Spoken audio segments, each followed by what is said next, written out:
ఆంక్షలు బేఖాతర్. జగన్ పర్యటన అంటేనే అటు అధికారులు ఇటు స్థానికులు వణికిపోతున్నారంట. వణికిపోతుంది అధికారులు, స్థానికులు కాదు. తెలుగుదేశం, జనసేన, బీజేపీ పార్టీకి సంబంధించినటువంటి కూటమి నేతలు జగన్మోహన్ రెడ్డి గారి పర్యటన అంటే వణకటం కాదు, చలి జ్వరం వచ్చి డైపర్లు వేసుకొని మరీ పోసుకుంటున్నారు.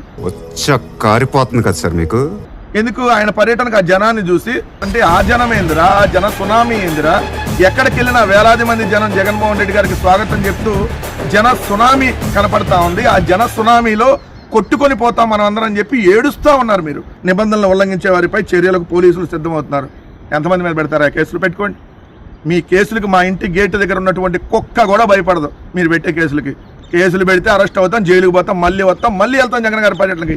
ఈరోజు మీరు నెల్లూరు జిల్లాలో ఎన్ని రకాలుగా ఆటంకాలు ఏర్పరిచి జగన్మోహన్ రెడ్డి గారి పర్యటనకి జనాలు రాకుండా చేయాలని ఆపిన అరచేతిని అడ్డుపెట్టి సూర్యకాంతిని ఎలా ఆపలేరో ఈరోజు నెల్లూరు జిల్లాలో జన సునామీని కూడా ఆపలేరు.